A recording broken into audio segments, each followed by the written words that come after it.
جه امریکا باجار تکساس دکتر محمود عباس شیروکار سیاسی لگل منه. دکتر بخیراتی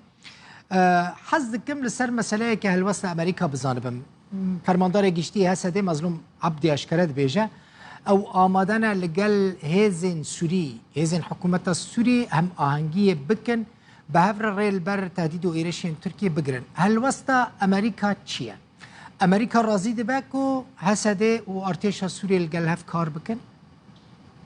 لا برزش تراج بینری دلارا به طیبت امریکا برجواندیاوی و تکتیکا وینا دکوی روجلاتی فراتی ده یعنی او مثلا رفعت و تمنبج 2019 دا خوشیک شاندیه به طیبت دما وقتی گوبریا سی هیوا لشکری امریکی چو الباب و دویده دا خست ملفی وی هرمی دی سفگرینی و کبری او بخی دستی خود یعنی هبونا کردال روجاوای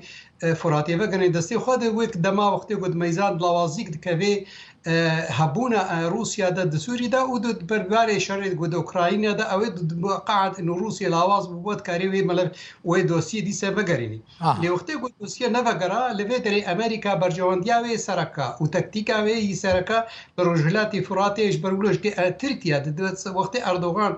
بيسو سياحي دي گود غازي ايريشي همه هرما كرديكم وبيجو بحد زين هنجي امريكا وقت جو بناوي لينكن بروجيكي وزارتا برافاني جداخ بياكرن واواها مطرسيكي سر هبونا داعش وفرهونا يدكي دمك جو نامك درش تركي ريشات انه رجلاتي فراتي تشينابت نزيكي بيبي أفاها هيش جو تدمزيني بيشتي وينارا بدا حفتيا أردوغان بشكل كي رساني خوي دا خويا كر إنه إيريشا سرمن بجو ترف حفتي لفيدك ناكوكي كتنقبا روسيا وتركيا دا أمريكا بريارا وينا قالكي زلالة رجلاتي فراتي خطك صهر رجل تركيا دبي خطي دش بري جولوش كأردوغان قد قوامي إيريش بكن على يعني دخوازن يا ناخوازن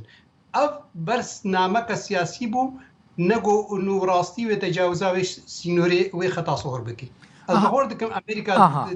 دیج که زلاله دکتر امریکا يعني هلوستين امريكا دشوبينن يعني سر مسألة ايرش بيك ورا بيك نيه امريكا زلال هلوستك وهات تنت لبيشا تركيا دانية يعني خطا صورة نابتو ايرش بكي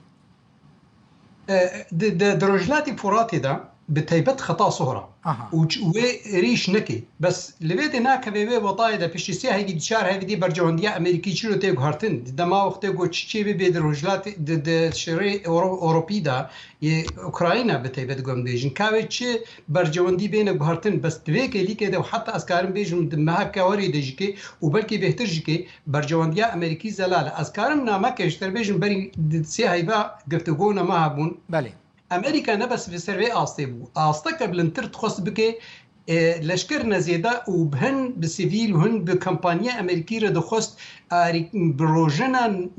يعني آواكرنا رجلاتي فوراتي بكي حتى بلاني دا جرك كهرباء آواك دسبي كربانا آواكربانا حتى بروجن هبون جبوني دي مصافية نفتيج آواكي أبا هذا دي خوياكرن أمريكا برجوان ديا وينا دهندروير رجلاتي فوراتي دا وتجارة رين ندي تركي قدر باس بي لناكوكي دنا برا روسيا أمريكا دا علي كيفا ودنا خبر روسيا وتركيا دج علي كيفا دي رجاء فراتي دا أرد من بجود وترفع دا ويعني قفايا أنا أو نا كذا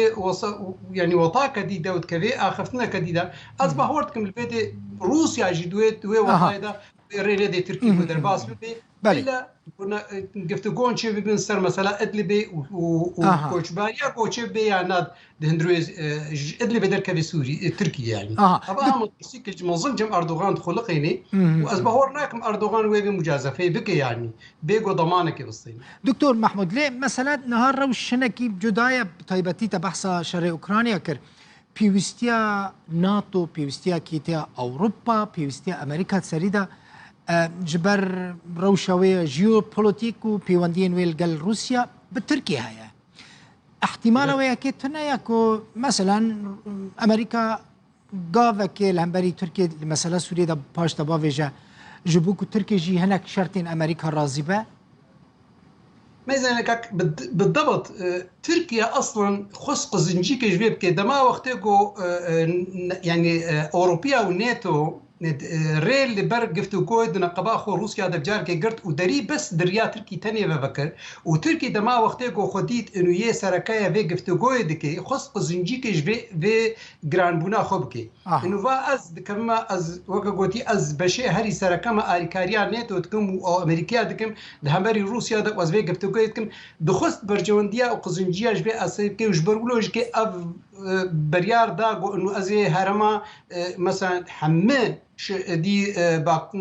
باكوري سوريا زي حمشكي بصينم وك هرمك او لهيج بوني او لياخوا بس اوينا تجاره باور نذكر انه اف قفتوغو او داخوازيه تركي وبيقربوني البيشاي بي سكناندج دي امريكي جالي روسيفا يعني تركي اردوغان حالك يعني خالك ده قال لك از باورد كم ناس سياسي دركت جبرگو برجواندیاری هالپجارتنی هبون خواست گو گفت که بستینی انو پیش روزی دا بیجی ولی اف کار کردیا لی اوینا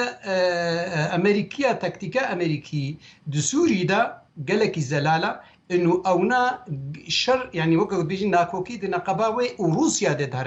دارما سوري دا تركي خص قزنجيب كي از بهوردكم تركي الفيديو بسر نكت وحتى يعني تشتيقوا از نوشي قول جمهنا يعني از ميزان حجنها حتى ده يفسي هاي فيديج كي وتركي نكار بين مثلا رجلاتي فوراتي ونكار بين تقابا بابيجي درفع دو تلمن بجتجكي او يعني هيفياوي هبو قو انه دبكي از بهورناكم اوجكي يعني اوج بسر بكذا جبرگو روسیا برجواندیانا پیشایی دینی دمک وقتی کو قبول بکی گرک او ناخوش ادلبه يعني باشوری ادلبه خو بکشنه او پیمانه گو هاتیه گریدان نقباوی و ترکی د اساتانا دا گرک چکه گرانج دستی نصر وانا دا قسمانه او بیک ناینه او روسیا بتیبت یک برجواندی مزن دینی ترکی اصلا في شارع مزن صرت الرفعت ومن بجدكي جبوني جو روسيا في شارع خسر تركي هليني دو سروي بيماني از بخو حتى ذيك ليكي طبعا مو سياسات دم هو نكاري بيجي بيش ده يكسي هاي فيديو تشيبي بس حتى ذيك ليكو حتى هيدا دو دي فانا كوكيد نقبا امريكيه وروسيا دا سر اوكرانيا نايدي خويا تركي وريبدني دا جو درباس ببي هاجر شركي بكي ودرباس ببي اصبحورتكم اردوغان وحتى هبونا خد هالبجارتنا بيسو السياده وقال لك خيمه ترسيكيه مزيده زور سپاس دكتور محمود عباس شيروفكاري سياسي جا امريكا جباجاري تكساس